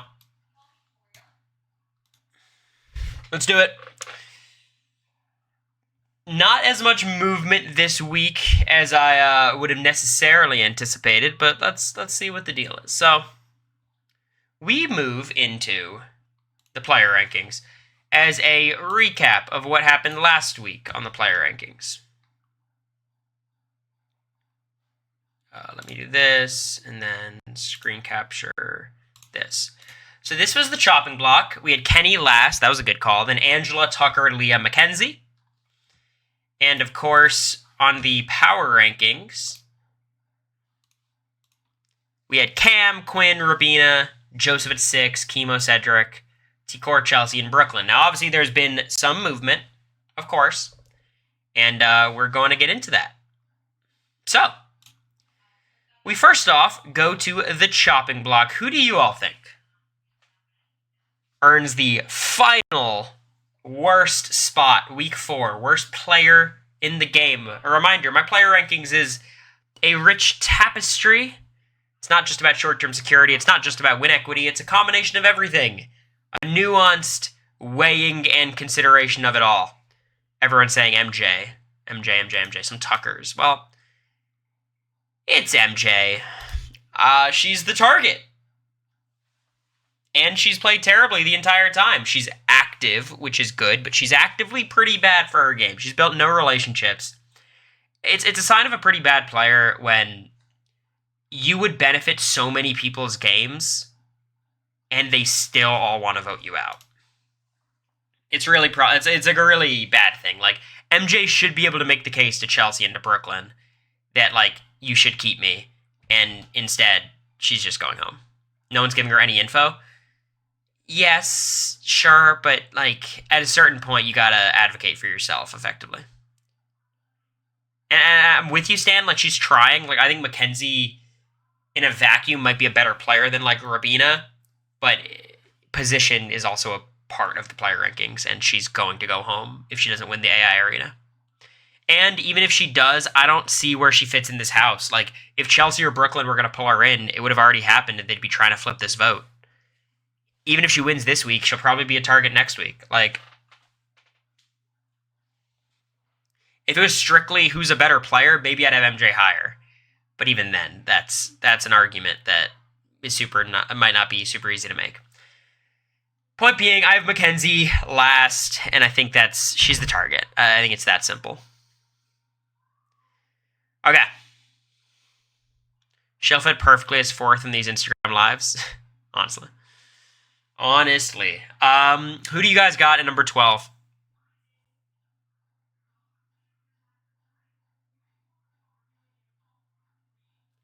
Leah or Rabina, you guys say? Well, at number 12, it is one of those two, and I have Leah. Now, here's the argument. Rabina has a really reasonable chance of going home this week. A really reasonable chance, which is bad. But if Rabina stays, which she's likely to stay, maybe not super likely, but likely, she has a path. She has allies. T-Core and Chemo, as passive as they are, want to work with her. She has Tucker. She's in the 5 points thing, which is not real, but, you know. She has a path. What the fuck is Leah's path? Like, someone explain this to me. I think Leah could get far. I think Leah will almost have, like, an impossible time winning this jury. I don't think anyone in the house respects her. I think there's nothing to do here. The path to possible cancellation. Look. Here's the thing, Matt. I wish flashbacks existed because a lot of what Leah was saying, I think ultimately my perspective on what Leah was saying to Cedric was men are trash, women are better. Which, if she just said that, I think everyone would be fine with it. It's based, great. But she was just trying to, the way she was talking, it made it sound a lot more like trad than it should have. Like, more trad wife. Like, I don't know. My gut watching the conversation was like, oh, she's just basically saying, like, fuck men, which is fine. But, you know, that's the way I viewed the conversation, but, you know, maybe she'll get there. I think she has no path forward. She might be safe for a while. I just don't see I see like zero win equity, and she's proven herself to be, I think, the worst player in the house. I mean, I think you can say maybe Tucker's worse, say what you will about Angela, but she seems to be the most self-sabotaging of everybody after Angela week 1.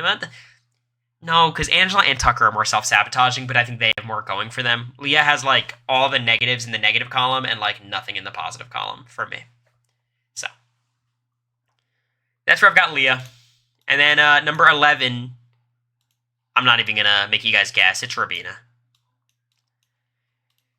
I really am kind of frustrated with the discourse about, like, T-Core and Chemo being so passive, because they are very passive, and it's very frustrating. But at a certain point, Robina's the one on the block. Like, she can advocate for herself. You know what I mean? Like, that would be good, I think. Like, it's very frustrating to me. Like, I feel like we're losing the plot a little bit on Robina. Like, Robina has done nothing. It's not T-Core and Chemo's job to save her. I was high on Robina 2 weeks ago. The whole idea with Robina is no one's targeting her, and she's new to the game, but as she goes, she'll learn. I still think that might have been possible, but she's targeted now, and she hasn't learned enough to save herself. Robina had more info against Leah than Chemo have. Yeah, like, I feel like a lot of this animosity, or not animosity, but like this criticism should be levied against Robina and not T-Core and Chemo. Because ultimately, T-Core and Chemo, it'd be good for their game to do it, but Robina needs to save her game by doing this, and she didn't. So that's where I stand on Robina. I think if she survives this week, she can fall back into her side of the house. They'll win a couple competitions. If she survives this week, she won't be the target. They're still going to want to get out Tucker before her. So she might have a few weeks, and all of a sudden you nestle yourself into a reasonable spot. The T-Core and Chemo side start gaining power. She goes along with them. You know, like there's a world where I see her making a deep run. That's it. So that's where I've got Robina. Now, number 10. I will say there's 2 more spots on the chopping block. Who do you think have them? 2 more spots. I see Angela, Tucker, Cam. Tucker, Quinn. Tucker, Angela, Tucker. At number 10, I have Angela. Now, you guys might be confused. Cory, you said Tucker's the worst player of all time. How can he be not even in the bottom 4 right now? Well, he's a strong guy. I think Angela and Tucker are in different positions. Angela has a lot of security. I think she'll be safe for a while. She'll be dragged pretty far. And when I say dragged, I want people to think of something. They're like, I saw people take offense to this. Angela's not being dragged anywhere. She's winning comps. Both of these things can be true. She's winning comps to keep her safe, and when she's not winning comps, she's being dragged through the weeks. You know what I mean? Like, ultimately, if Angela makes a deep run, it'll be because people think they can beat Angela, and because she's already, I think, screwed her jury chances, almost assuredly. For a lot of reasons. My problem with Angela is I think she has security, but she has absolutely no win equity still. She cannot reliably comp out in the same way Tucker can. Yes, she's won 2 HOHs. It's very impressive. She might win more. But she cannot bank on winning competitions at the end of the game to win. Tucker can. So, let's just get on with it. At number 9, I have Tucker. And that's my chopping block. Angela and Tucker are in different spots. Tucker's a huge target. Angela has some security, but Tucker has win equity, and Angela doesn't. And that's why I have Tucker higher. I can't put Tucker higher than 9th, though, because he's playing horribly.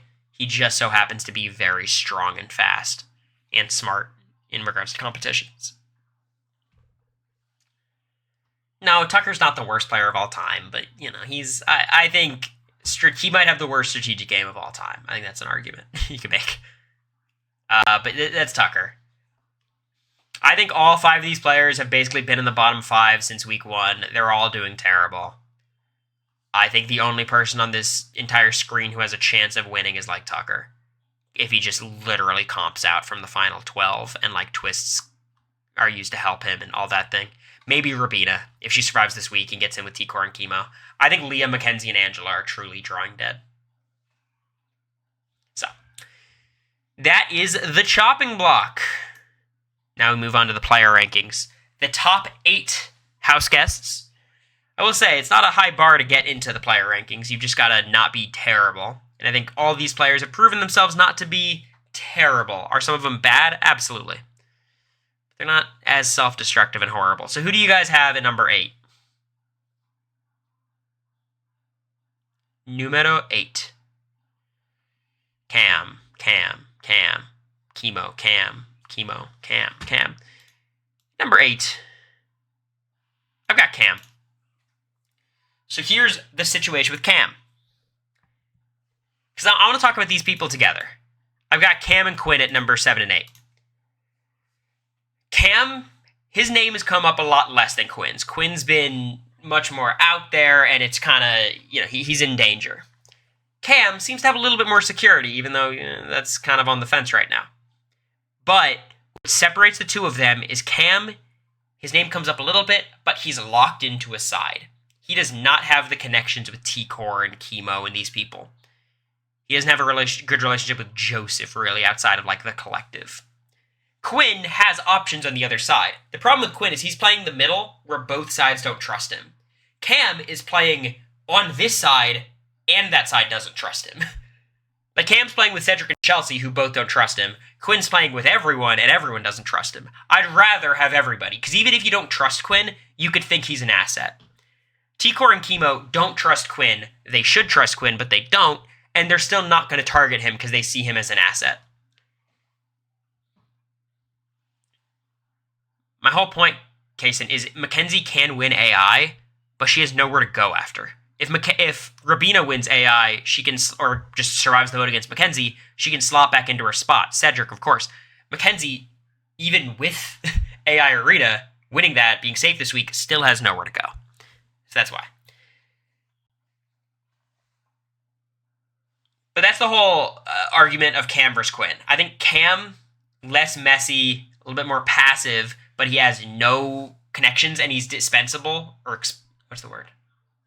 Expendable to everybody. Quinn is expendable, but people want to use Quinn moving forward. I think these two are together, they're in a pair. I think it's fair. Cam and Quinn at 8 and 7. Now, who do you guys think I have at number 6?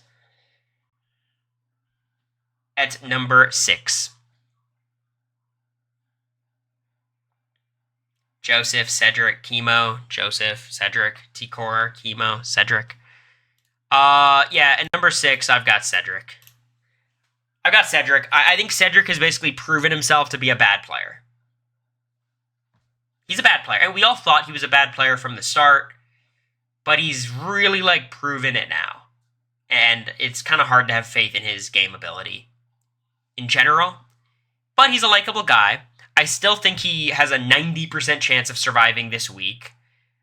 He has a lot of people who want to go to bat for him. I think Tucker's targeting him, which is dangerous, but you'd think he'd have a lot of people's backing if that would happen. Basically, his positioning is still reasonable. I don't love it because he's kind of locked into a side more than a lot of people, but, it's reasonable. He seems like he actually does have Chelsea's backing pretty solidly. He could win comps, which is good. What did he do to make him bad? He volunteered for the block. And he has not been able to fix the Tucker problem, which is hard. Tucker's more obsessed with Quinn and Cam. He was having a conversation 5 seconds ago where he said he would put up Quinn, Cedric, and then he doesn't know who that third person would be. He thinks it'd be Cam. But, let's be real. Tucker will change his mind 100 times before now and whenever he has to make nominations. There is still time for Cedric to turn it around. I just don't trust his game ability to do so. The reason I've got Cedric above Quinn and Cam is I think Cedric has more people in his corner who truly like and trust him and want to work with him moving forward. Quinn is a day-to-day basis with everybody, and Cam has no one. So I've got Cedric at number 6. Who do you all have? I think I have at number 5. We're at the top 5. Prestigious group. I think everyone knows who I have.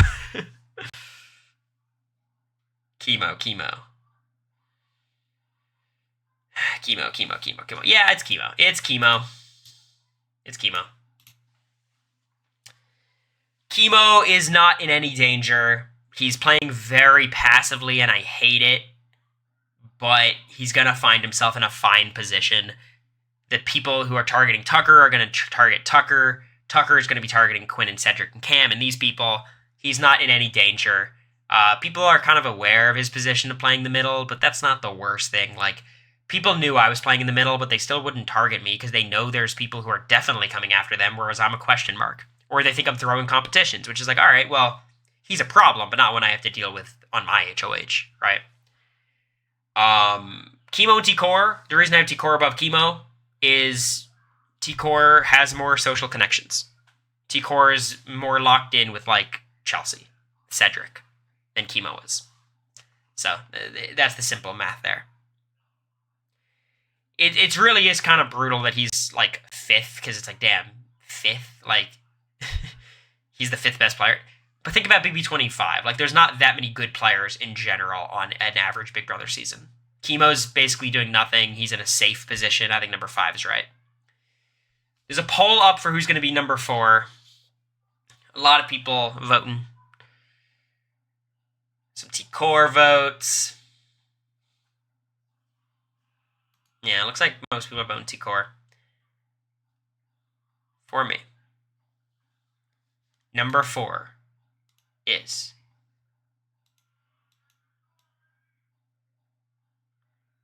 Wait, wrong one. Whoops. Player rankings new. There you go. Joseph.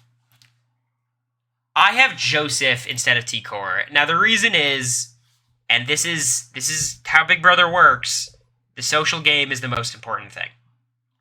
And Joseph's social game is weak as hell. Strategically, I like the way he's positioned himself. He's the only person actively, truly playing the middle. Chemo and T-Core are kind of, but like really passively. Joseph is actively trying to do it. The problem is, no one loves the guy. They don't hate him. He's got friends, but he has no real people going to bat for him. I don't like how much he's talking to Tucker and giving him so much information and shit-talking people to Tucker. It's great if Tucker wins HOH, but the truth is, Tucker was never going to target Joseph on his HOH. I think Tucker and Joseph were fine. Now, you just give Tucker the opportunity to Tucker out and start telling everyone Joseph's information and turn on him. It just feels unnecessary and it feels risky, and I think it might come back to bite him. But yeah, Joseph versus T-Core, Chelsea, or Brooklyn, like, he just doesn't have the bonds they have. He doesn't have the social ability, so it's like, how am I going to rank him above them when it's not like his positioning is great?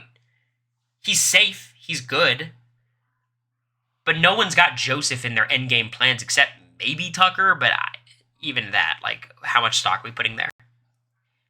He's getting closer to Leah. That's good. It's always good to pull in these loose numbers. For number 3, most of you guys have T-Core, and yeah, it's T-Core. I don't have anything to say about T-Core. T-Core is the same as Chemo with more connections. T-Core is Chemo if Chemo was connected to Cedric and Chelsea.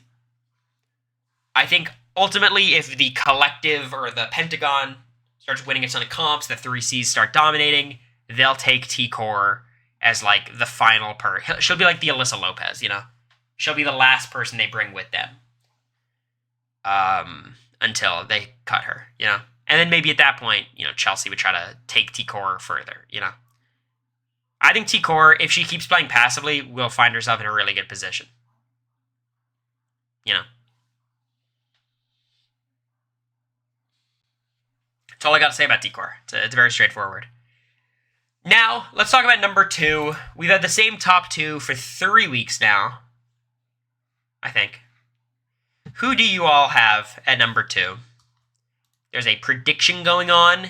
It's pretty 50-50. I think there's more people thinking Brooklyn, but it's close. Well, coming in at number 2. I still have Chelsea. Okay. Here's the difference between Chelsea and Brooklyn. Here's the difference. Both of them are playing very good socially, but I think Brooklyn has stronger connections to the other side of the house. Tucker has shown a lot of skepticism towards Brooklyn, but every time he's voiced that skepticism, he gets a lot of pushback. Chemo and T-Core defend her. Angela even sometimes defends Brooklyn. Sometimes. A lot of times she's also shit-talking her, but like, you know. Chelsea, everyone on that side of the house kind of knows Chelsea's a little bit dangerous. I also think Chelsea has passed up a bigger opportunity than Brooklyn in terms of Mackenzie. Mackenzie wants to work with both of them, but Mackenzie really feels locked in with Chelsea, and Chelsea is seemingly just letting her go. Maybe she'll prove me wrong and try to flip the house a little bit in the next couple of days. I think it's unlikely based on what we've seen of the season so far. I think Tucker has expressed the idea of potentially even nominating Chelsea next week. If he wins, Cedric, Quinn, and Chelsea seems to be his noms right now. That'll change. I think ultimately he might just do Cam to get 3 guys on the block because he likes that idea. But yeah. I think Chelsea and Brooklyn are both doing well in terms of like everyone kind of likes them. I think people are a little bit more on to Chelsea. People are on to Brooklyn too, but they also see Brooklyn as someone they can work with. Like Quinn feels really close to Brooklyn, not necessarily Chelsea. And Chelsea would have a much stronger position if she could just lock in with Cam and Cedric. Her and Cedric are tight, but her and Cam doesn't seem to be the case. I will say, what Chelsea has over someone like Quinn is, it seems like T-Core and Chemo do like Chelsea, but they also like Brooklyn. There's just no real argument I could make for saying Chelsea's better than Brooklyn unless you're saying Chelsea's just a better strategic player. She's got more of a killer instinct. But from what I've seen about Brooklyn, I think she'd be willing to make any move, frankly. So, number 2 is Chelsea. Number 1's Brooklyn. I think Brooklyn's playing really well. People think she's a threat, but it's okay. There's bigger threats in front of her. Everyone kind of wants to pull her in. She's not in the 3 Cs, which is kind of problematic, but it's actually a good thing because people think she's like more malleable. Not that people know about the 3 Cs, but I do think they link at least Cedric and Chelsea together. I don't think they'll be targeted soon. Like, I get the idea of targeting them, but there's more people to target. I think there's going to be at least 4 weeks until it really comes up. But I got Brooklyn at number 1 for the 3rd week in a row. I think she deserves it. Her position has just been flatlining for a while, but it's flatlining from a pretty high spot. So I don't hate it. But that's the power rankings. We got Brooklyn at 1, Chelsea at 2, T-Core at 3. I think Brooklyn and Chelsea are in their own tier. Then you've got T-Core, Joseph, and Chemo in their own tier for me. Then you got Cedric, Quinn, and Cam in their tier. And then we got the chopping block, where Tucker, Angela, and Rabina are kind of in their own. I think Leah and Mackenzie are really fucked. I think they're in a lot of trouble. But that'll do it. That'll do it for the player rankings. I'm going to get offline now. I will be live streaming the episode tonight. No late night stream. It'll just literally be on for an hour and then off. Just so we can react to whatever the new twist is. But yeah. Is America joining? I don't know. But that'll be the plan. I'm not even certain I'll go live for the episode. I think I will, but if I don't, enjoy it by yourselves, you know? We'll see. What time's the episode? I'm not sure. Is it 7 Central, I would assume? 8 Eastern? Is my guess. But I'll figure it out. Alright, y'all. See ya soon.